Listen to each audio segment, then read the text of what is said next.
I am thrilled to introduce you to 5 folks joining us here in studio in New York, the members of the Revolution. Thanks so much for being here, you guys. Thank you. So let's just go down the line. Everyone already knows you, but we've got Brown Mark, we've got Dr. Fink, we've got Bobby Z, we've got Lisa, Wendy and Lisa. I'm so thrilled to have you here. Thank you for being here. We're thrilled. Can you believe it has been a year? I know diehard fans and everyone alike are still reeling, but let's just tell me where you are 1 year later. Why don't you kick us off? We'll go down the line. It's been a rough year, an emotional year, peaks and valleys of emotion, and trying to figure out, how to help ourselves, get through it, as well as the fans. That's been the biggest hurdle, and after time, we realized that to play, the more we play, the better we feel, and that's kind of how our journey started with the live performances. Mm-hmm. What about you? Definitely, the time has gone by so quickly to me, and he was our brother and our friend and everything. It was like losing a family member, and so the sting of that is still very prevalent. After a year for all of us. It just seems the world is under the same grief. Everywhere we go, people are just profoundly lost without Prince and his music and his culture and his brilliance. And we just putting smiles on people's faces again makes us feel good. People are crying. It's quite an experience. I agree with everything everyone said. We still all feel his presence strongly. It's like having phantom limb syndrome. So we're trying to function without this other arm, but we can still feel it there. So we're in the midst of trying to find a way to work through that pain, and every day is a new step towards the healing process. But when you come to that absolute brick wall of, oh, he's gone, that's when you just go, this is cognitive dissonance, I don't get it. What about you, Lisa? Yeah. I mean, everything that you guys have said, definitely I agree with. And the thing that really helped us to play these gigs and to go forward was knowing that, like Mark said, that the fans were coming, and the fans needed it and have expressed such love and desire for this to happen. And after the shows, they thank us and say they needed this. And so it's helping us and it's helping them. So it's all good. I want to talk more about the shows you're playing now and where people can see you, because I think it's so exciting for so many people. But I also want to take advantage of the opportunity that I have with all 5 of you here to learn a lot more about a man who was otherwise sort of shrouded in mystery, and a very specific public image that he put forward. And you guys knew him. You were among the folks who knew him best. Oh, yeah. So take me back. You've been together. I think Bobby is the best. He's the, he's the granddad. Bobby knew him the longest. Yeah. I was 19, he was 17, and very, very unfamous. And he was working at a studio. I walked by the studio. I saw the afro first, and I looked in. And you don't get a head turn with Prince. You get the eye, right? You get that kind of side eye. And so I made him laugh, and laughter kind of got me in. But right away, people were protecting him. Like, don't talk to Prince. I was like, what do you mean don't talk to Prince? But he always had a mystique from the very, very beginning. And he handpicked every one of these people for a vision that remains what we're living to this day. It was just, he saw the future in a lot of ways, and he wanted particular characters, in his utopian world, and that's what we are, is his vision of that. So it's quite unique to be us in a way, if you know what I'm saying. You're laughing as he's talking. Why is that? I mean, because it's the truth. I mean, everything Bobby's saying, we're characters, hand-picked. I think he had a vision. I know they were all before me except for Wendy, but when I came on, there was like several bass players that he had auditioned, and even bass players that I looked up to, and I was like, why? But Mark cooked him pancakes. I was like, how did they get picked you know, Is not that true? depict. That's Yes. true. Yeah, Oh, yeah, really? yeah. How I did that think come that's about? what did it. That's My what pancakes did it, were man. so Good good. Wait, tell me that story. Tell me that story. Way to So a it was man's food. heart, through when his I stomach. when I first met him, I was a cook in a pancake house. I was about 15 or 16 years old, and he was dating the waitress, Kim Upshur, rest in peace. And he walked in the door one day, and I saw his big afro. There's this counter, so it's about this high, and I saw that afro, and I said, "That's got to be him." And I start jumping up and down. I'm trying to see, so I'm jumping up and down. And she comes running back. She says, "You have to make this order extra special." And I said, "Why? Who is that? Who is that?" She says, "You don't need to know."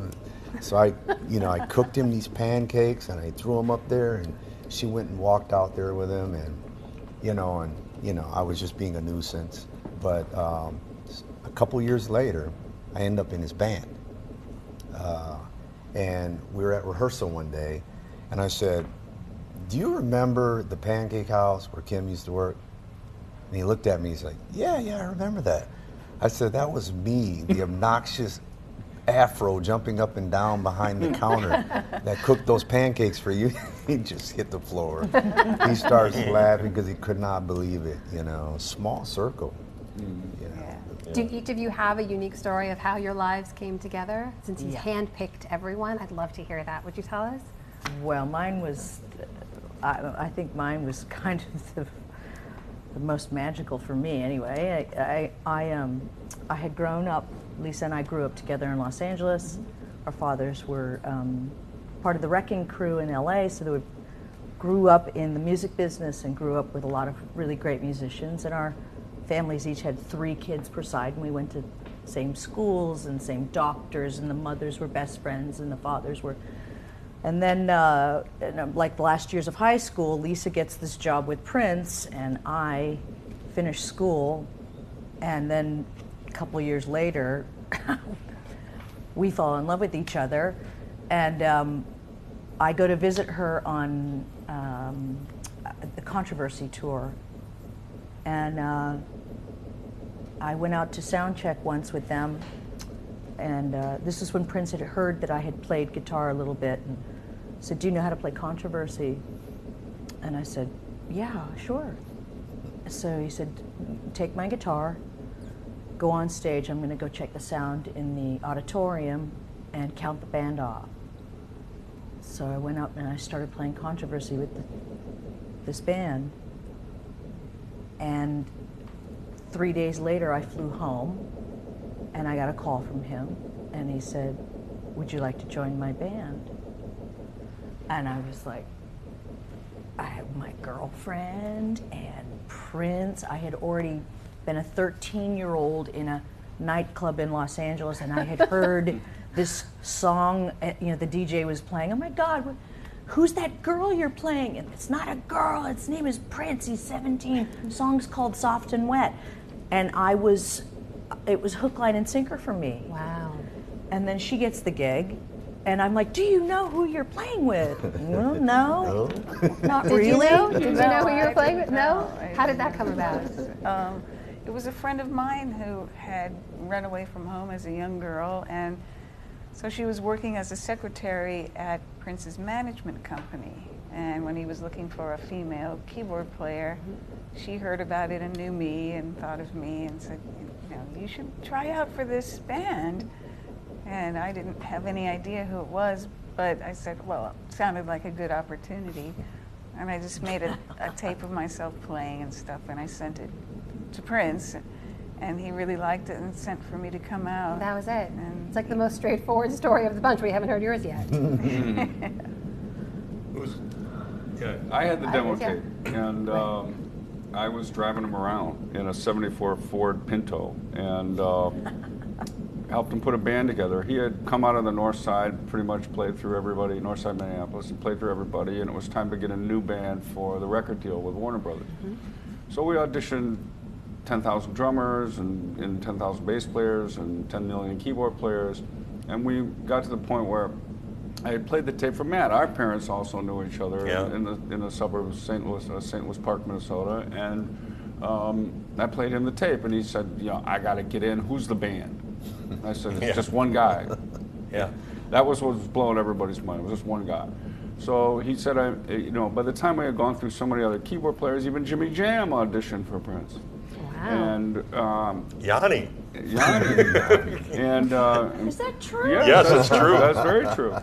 Yeah. I never knew that. You never heard that before? Donnie was in a band called Chameleon, and he auditioned Yes. for Prince. And but Matt was at the right place at the right time, and the technique. I drove him to his audition, and You dropped scared? him off at the house. He said, "Leave him." I'm just like, "Oh, this poor kid." But he obviously survived. And Wendy and Lisa were just part of a magical dream that just kind of happened.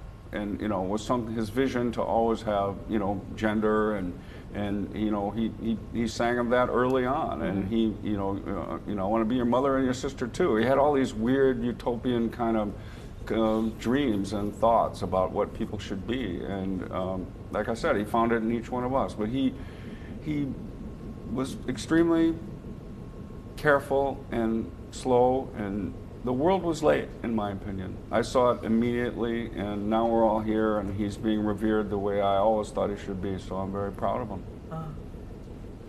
What Yeah. about you, Matt? I'm sorry? What about you? Oh, for how I met him? Yeah. Well, Bobby helped me procure an audition with Prince in late '78 when they were forming the band.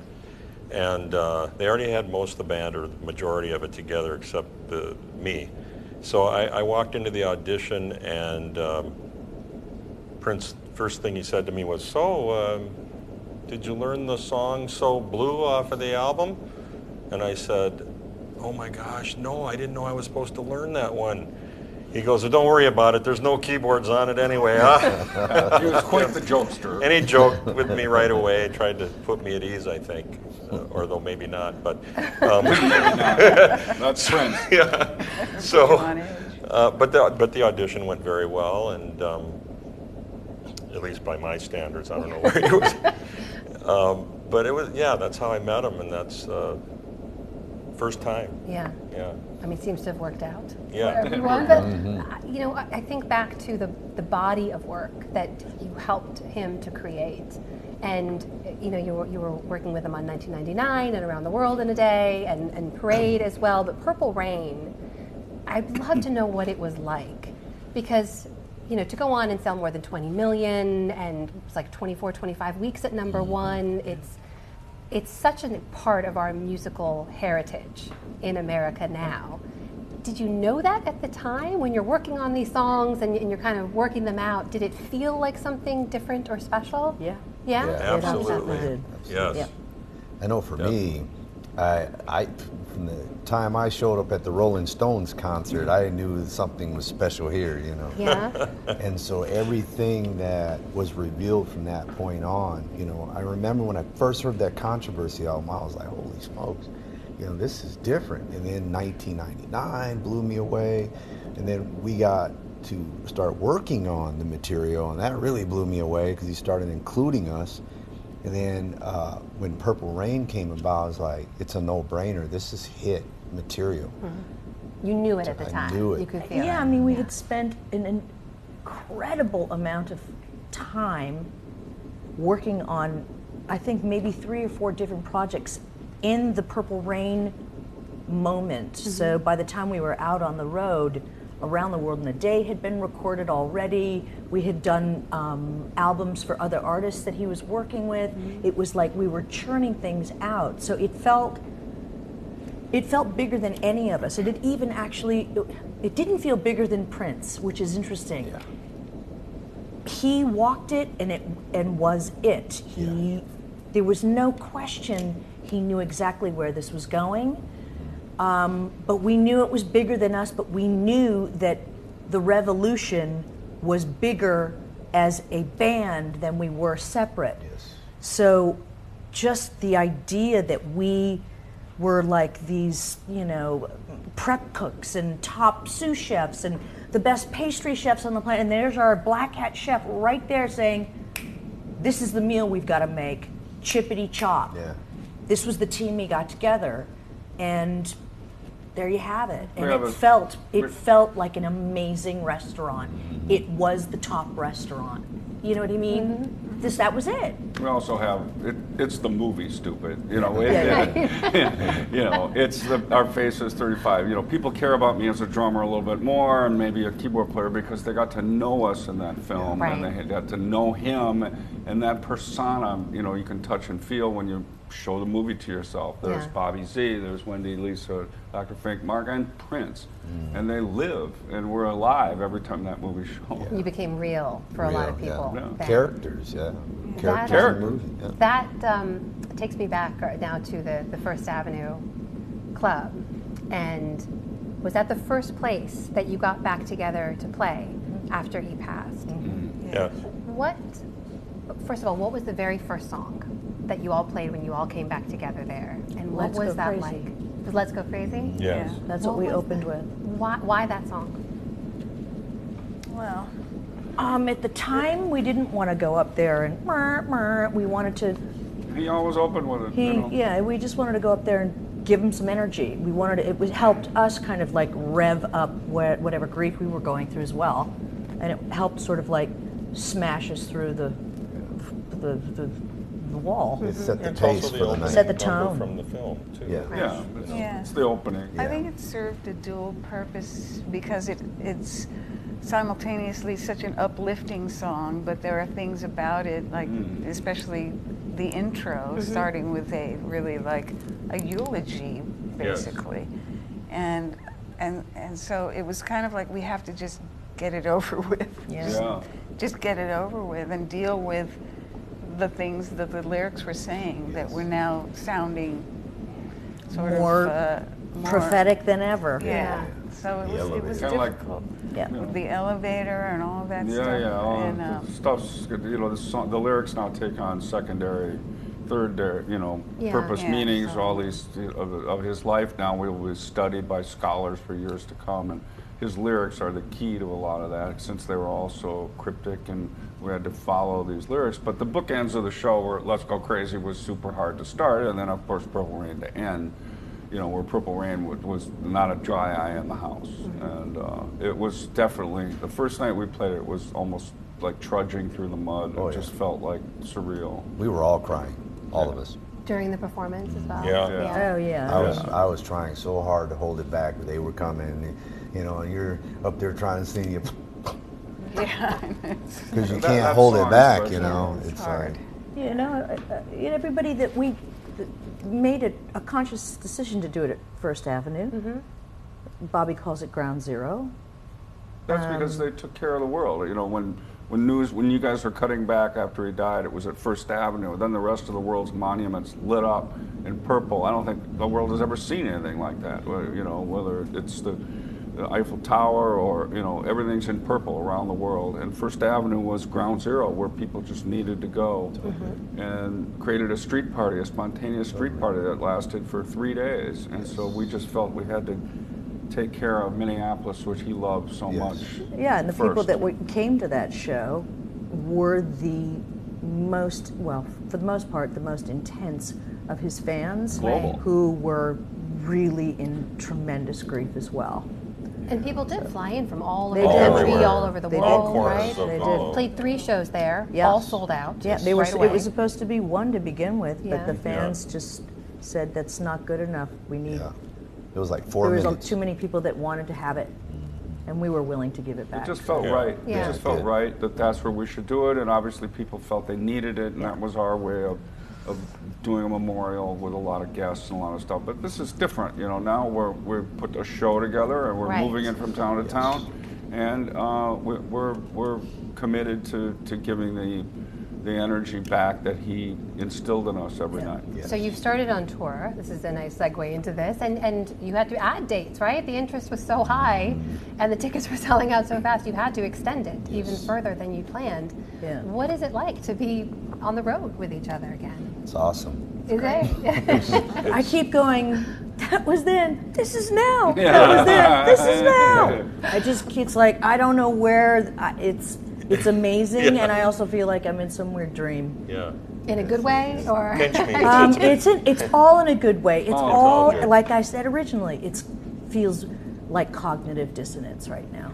But it's a beautiful experience, and we're writing it, and we're here to give it right back to the fans so that they can. We're their pit band. We're the band. They're the singers. It was an experience that we had, that we have to share, and you know, every waking moment. That's what I think about. You know, it changed and molded my entire life. You know, growing up with him being my mentor, like my big brother, and we had such awesome times together, and we made history together. So it's like, how can you keep that to yourself? You know, we have to share that with the world. We have to share that with all the fans that did not get a chance to see us reunite as we were planning on. It's been quite a while. Yeah. You know, I mean, Prince reminded me of something. You know, Prince do you was guys, going to. Do you guys know reunite. that Prince gave the Oscar to me and Lisa? And that Yes. we had it in I our was house aware of for that. about For Purple 4 Rain, the years. Academy Award? We had the Academy Award in our house for about 4 or 5 years. He just gifted it to you? He said, "You guys put it in your Yeah, house." take care of it. You know, Yeah. it's at Paisley now, but you know, that Oscar was so meaningful to him that we had all done this. We were in the middle of a grueling tour at that point. But in typical Prince fashion, we came back to the show, and you know those infamous horn punches he calls out. He called out 64 in Austin, Texas, when he had the Oscar in his hand, and he just said, "Give me 64." And Did we make it? Yeah, we did. Faithful. Somebody was off. Remember. one. But the audience looks like they're on, you know, like being hit with a truck or something. It's like 64.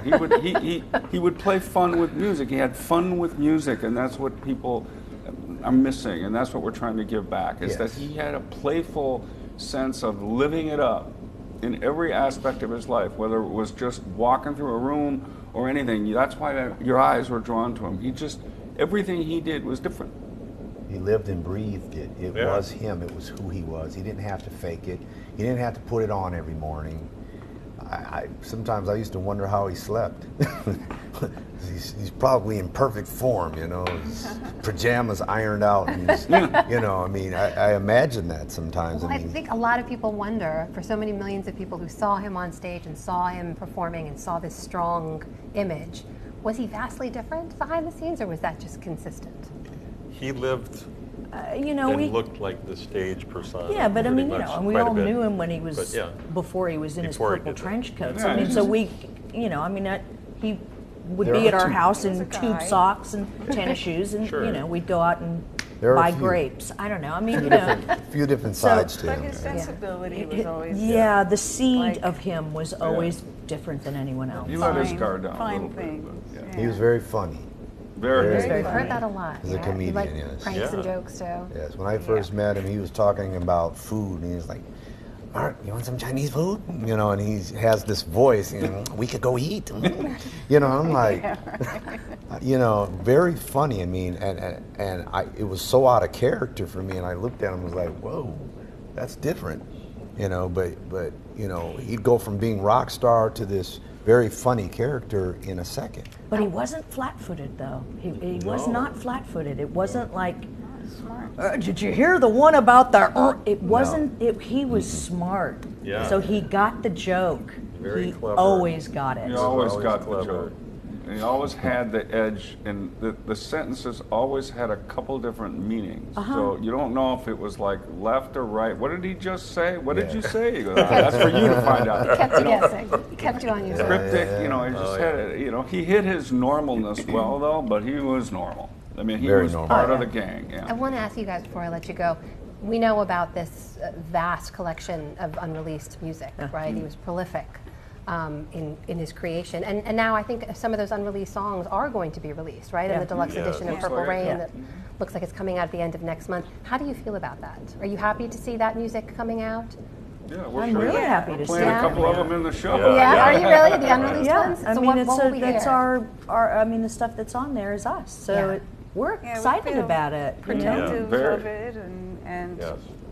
proud of it and excited for it to have a life and just also a little bit scared, like, sending our kids out to school. Yeah. Oh, is it going to be okay? It's a complicated thing that's happening in his world, Yeah. and we're trying to stay very clear and very respectful of Yeah. the Of all dynamics and the complications that are around, But we're thrilled without it's- being obvious We're about thrilled what's it's the stuff Yeah. we worked on. That's Yeah, that's very. being put out first. We're Absolutely. really thrilled. The And vault, the vault is huge, years. huge. You could Years, put a years record of out for the music. next 60 years. Yeah. So you keep touring for years then? Oh, I, I don't know that. Come and see us quick. yeah. All I- Don't waste your time. yeah, just There this you is go. this is baby steps for us. We're Yes. not. This is baby steps. Well, thank you for being here and for sharing your stories. It's been Definitely. an absolute Thank you. pleasure. Thank Ladies you. and gentlemen, the revolution. Thanks to Thank you you. for joining us as well. Remember, you can always go to abcnews.com for more. For now, I'm Amna Navaz, and I'll see you back here soon.